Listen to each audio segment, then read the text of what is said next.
The fragrance of selfless love that has drawn the world into one family. The truth of an eternal message that has been revealed through every act and word. The fulfillment in service that has been taught by relentless sacrifice. The Lord's own life is indeed His message.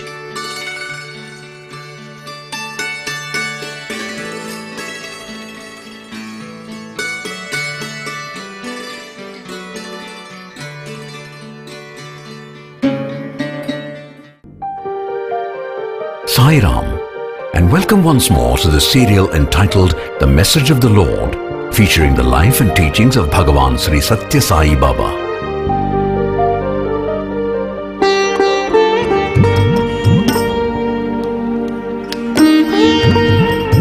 This is the 9th episode, and today we shall deal with an important aspect of the relationship between the individual human being and human society as a whole.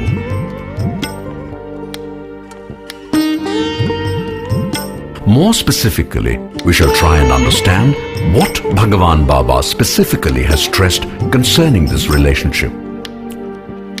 Swami says, take a good look at a healthy human body.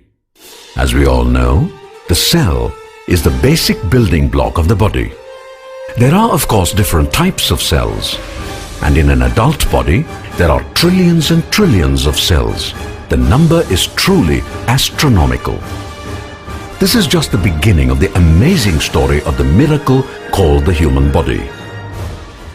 Cells combine to form all kinds of organs like the lungs, the heart, the liver, and so on, not forgetting entities like the muscle, blood, and bones. As you know, several organs and entities come together to form various systems like the respiratory system, the digestive system, the circulatory system, the nervous system, the skeletal system, etc.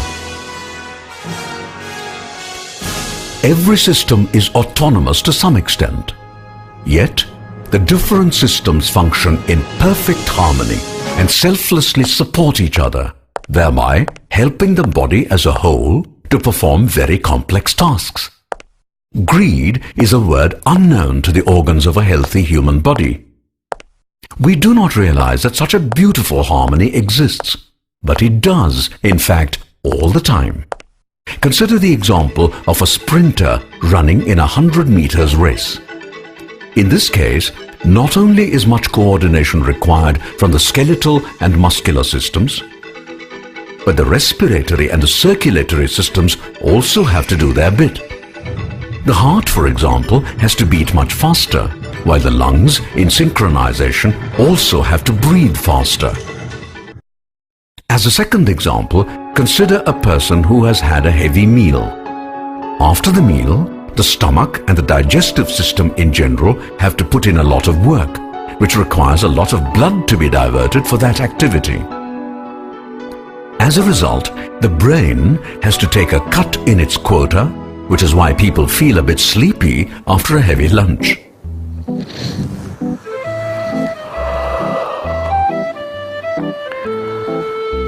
The functioning of the human body is very interesting and fantastic, and this is something that most of us know about. But what has all this got to do with spirituality?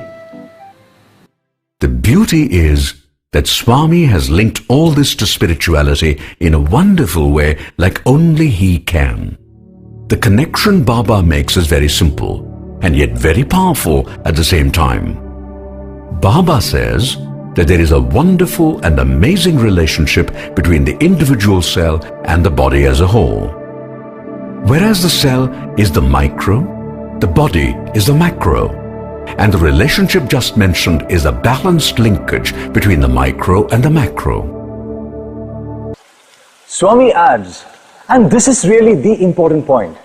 He says that the relationship between an individual cell and the body is very similar to the relationship between an individual and the society as a whole.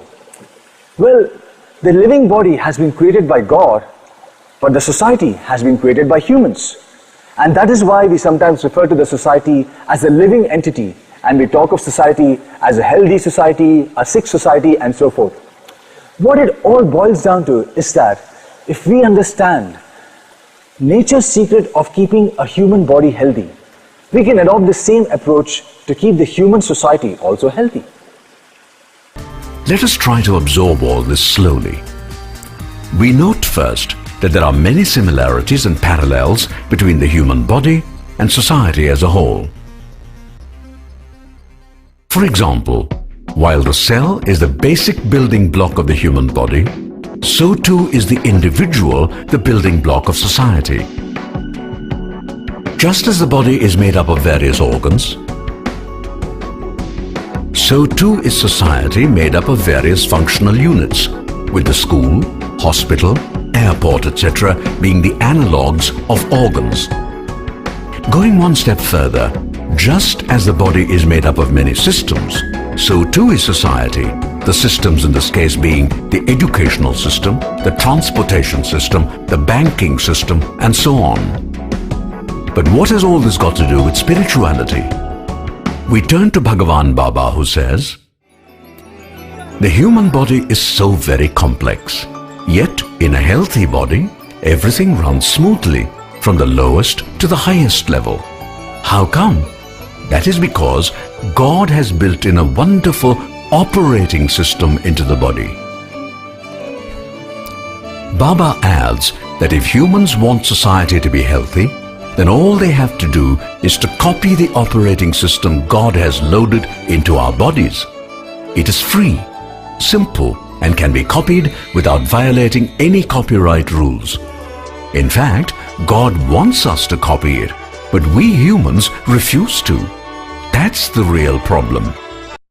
All this might sound a bit light-hearted, but believe me, it is not. Swami explains the profound significance of God's operating system via the following example. Suppose, say, a tribal boy is walking in a forest. These people are very poor and they do not have footwear, which means they walk barefoot. Supposing a thorn enters the foot of the boy. Now what would the boy do?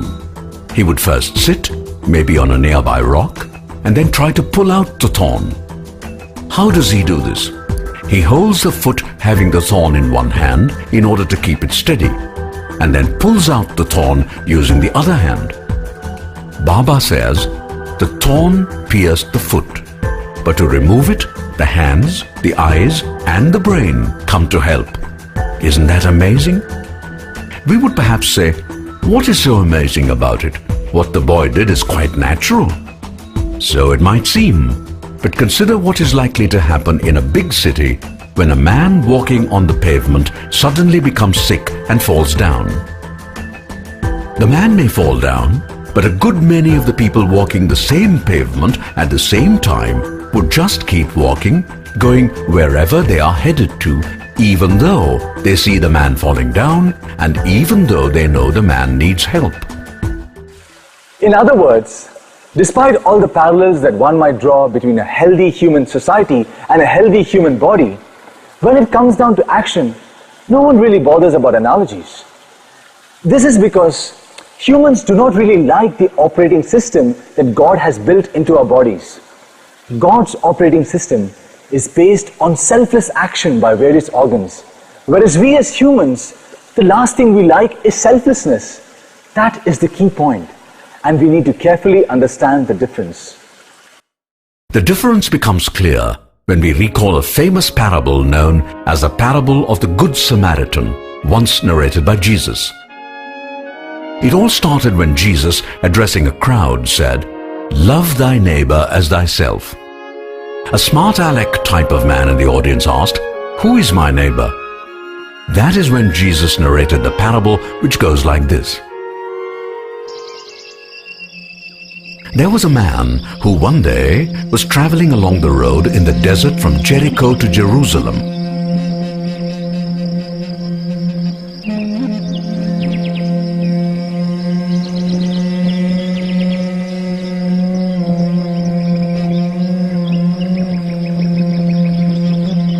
robbers fell upon him, attacked, stripped him of whatever he had, and on top of it, beat him up badly and left him abandoned by the side of the road.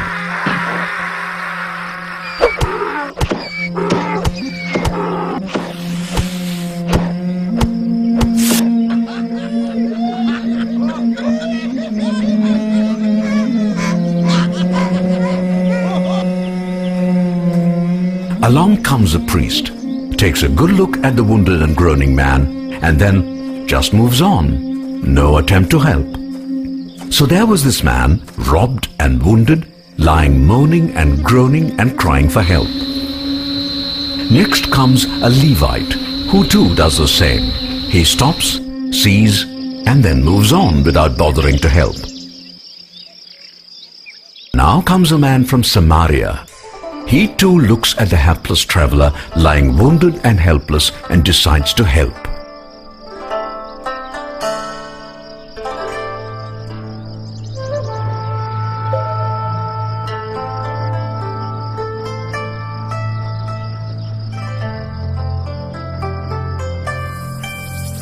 He bandages the wounds, places the wounded man on his donkey, and goes with him to an inn in a nearby village.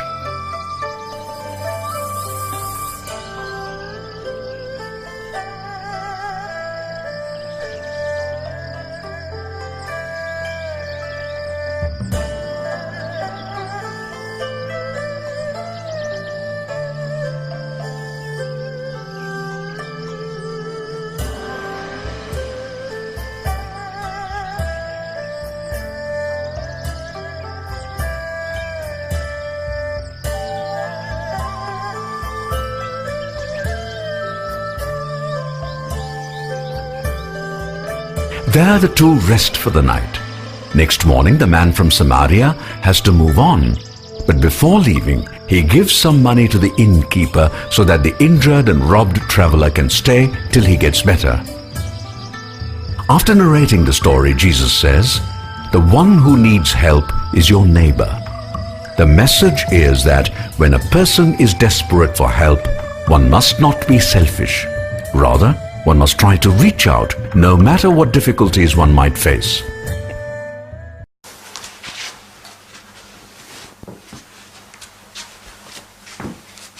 The priest and the Levite both knew that the wounded man needed help, yet they just moved on. Why? I think that is simply because there was nothing in it for them. They had their own businesses to take care of. And tell me, what would they have gained by helping that fellow who was so stupid that he got himself attacked by bandits? Then what was there in it for the man from Samaria who went out of his way to help? I feel that he simply felt the other man's suffering. He stopped because he felt the dying man's pain. The pain transformed into his own, and it was in order to relieve his own pain that he rushed to rescue. This is humbug. He simply lost his time and money. And for what? What did he gain in return? That is the paradox. What he gained is something that each and everyone must personally experience. No amount of money and time can replace that joy and peace. It appears that while the priest and the Levite shared your thoughts, the Samaritan was convinced of what you feel. That is the difference between the selfish and the virtuous. You call me selfish? Your guilt speaks for itself. Don't forget that the mind is man's most powerful tool. And that is what it should remain. The heart is man's true master. Even as you argue, we must remember that it is heart which is the residence of God. This is unfair. Anytime anybody listens to me, they're labeled greedy, selfish. Why? Oh mind, that is because you get easily corrupted by the negative tendencies prevailing in the world. And so, when people listen to you in your corrupt state, they often tend to cause problems in some way or the other. They do not cooperate in problem solving. In fact, they may even tend to obstruct problem solving. Then what about the heart? Won't it get corrupted by the negative forces? Huh? The heart is where the Lord Almighty resides, and therefore it cannot get corrupted. I don't have any will of my own. I simply do what the Lord commands. I don't agree to this. You are simply boasting. If we see in this perspective, we realize that every time we try to do something, there is always a tussle between the mind and the heart, with both pulling us in opposite directions. If we say we love God, if we say we love Swami, then we must be ready to let Him take all the decisions for us. Listen to the voice of your heart, for that is His call. No, I don't agree. People always pray to God, and then they don't get a response. When they don't get the response, they turn to me. Why do you blame them? Why do you label them selfish and greedy? I do not agree with that. God always responds. If we cannot hear the voice of God, or conscience, whatever you may call it, it is because we have allowed our buddhi, our intellect, to rust and become dysfunctional. The fault is entirely ours, not that of God. So the take-home lesson of this episode would be, we may know in our head that God is omnipresent, that our actions must not disturb society, harm nature, etc. But are those lessons written in our heart? If they are not, then we can be sure our actions would be in violation of Swami's teachings. This is precisely where all that we have discussed earlier about the individual cell and the human body becomes important. The cell functions as if it is a part of the body and makes sure its actions relate to the entire body. In the same way, each one of us must feel that Swami is in us all the time, even as He is everywhere else, throughout the cosmos, in fact.